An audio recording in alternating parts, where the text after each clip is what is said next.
বেনজির এবং আসাদুজ্জামান মিয়াকে ছাড়িয়ে আরেকজন কর্মকর্তার নাম এখন সবচেয়ে বেশি হটকেক। তিনি হচ্ছেন মতিউর রহমান। বিপুল সম্পত্তির মালিক, তার দুই স্ত্রীও অনেক অঢেল সম্পত্তির মালিক। কিভাবে এই সম্পত্তির মালিক হলো সেটি নিয়ে এখন রহস্য।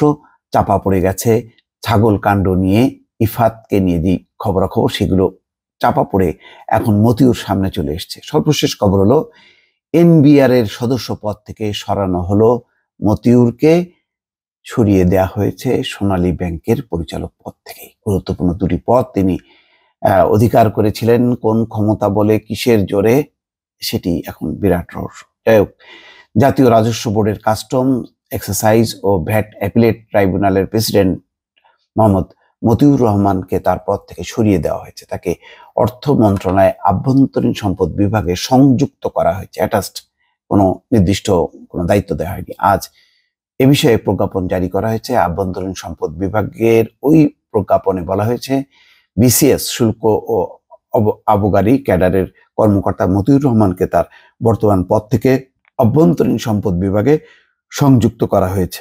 তবে কেন এই ব্যবস্থা নেওয়া হয়েছে প্রজ্ঞাপনে তা উল্লেখ করা হয়নি। বলা হয়েছে, জনস্বার্থে জারিকৃত এই আদেশ অবিলম্বে কার্যকর হবে।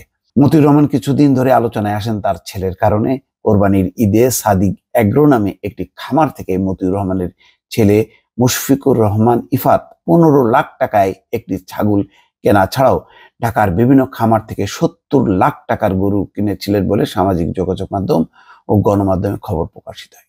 এমনও খবর প্রকাশিত হয়, গত কোরবানি ঈদে 30 লাখ টাকার তিনি পশু কিনেছেন, মোট 6টি। এরপর থেকে মতিউর রহমানের ছেলের দামি ঘড়ি, গাড়ি, আলিশান জীবনযাপন, মতিউর রহমান ও পরিবারের সদস্যদের নামে রিসোর্ট, শুটিং স্পট, বাংলো বাড়ি, জমি সহ বেনামে সম্পত্তি থাকার বিষয়ে একের পর এক খবর প্রকাশিত হতে থাকে। এনবিআর এর এই ঊর্ধ্বতন কর্মকর্তা আগারগাঁওয়ে অবস্থিত রাজস্ব ভবনের 11 তলায় একটি অফিস কক্ষে বসেন। আজ রোববার তার দপ্তরে গিয়ে দেখা যায় তিনি অফিসে আসেননি।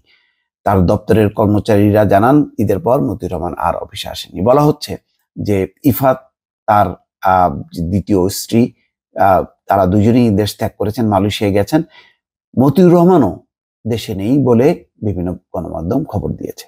এনবিআর এর দায়িত্বশীল সূত্রে জানা গেছে, তাকে ছুটিতে থাকার জন্য মৌখিকভাবে পরামর্শ দেওয়া হয়েছে। উপর মহল থেকে এই অনানুষ্ঠানিক পরামর্শ দেওয়া হয়েছে বলেও সূত্র জানিয়েছে। আলোচিত এই কর্মকর্তা রাষ্ট্র মালিকানাধীন সোনালী ব্যাংক পিএলসির একজন পরিচালক। তবে আজ রোববার সকালে ব্যাংকটির পরিচালনা পর্ষদের বৈঠকে মতিউর রহমানকে উপস্থিত না থাকতে পরামর্শ দেওয়া হয়। চলতি সপ্তাহের মধ্যে সোনালী ব্যাংক পরিচালক পদ থেকে তাকে অপসারণ করা হতে পারে বলে জানা গেছে। অর্থ মন্ত্রণালয়ের আর্থিক প্রতিষ্ঠান বিভাগ ও সোনালী ব্যাংক সূত্র বলছে, আর্থিক প্রতিষ্ঠান বিভাগ থেকে সোনালী ব্যাংকে মৌখিকভাবে জানিয়ে দেওয়া হয়েছে, মতিউর রহমান যেন পর্ষদে উপস্থিত না হন। ব্যাংকও মতিউর রহমানকে উপস্থিত না হওয়ার পরামর্শ দেন এবং তিনি তা মেনে নেন। দর্শক, তবে এটাই শেষ না। মূল কথা হচ্ছে যে এই বিষয়ে যদি তদন্ত না হয়, অনুসন্ধান না হয় এবং দ্রুত বেগে যদি তাকে আইনের আওতায় না আনা হয়, তাহলে এইভাবে দুর্নীতিবাজরা একের পর এক সরকারকে ফাঁকি দিয়ে রাষ্ট্রের ধন সম্পত্তি লুট করে তারা পালিয়ে যাবে। ফলে মানে কেন এইসব বিষয়ে চটজলদি পদক্ষেপ নেওয়া হয় না, এটাও কিন্তু মানুষের মধ্যে একটি প্রশ্ন। দর্শক, ভালো থাকবেন। আল্লাহ হাফেজ।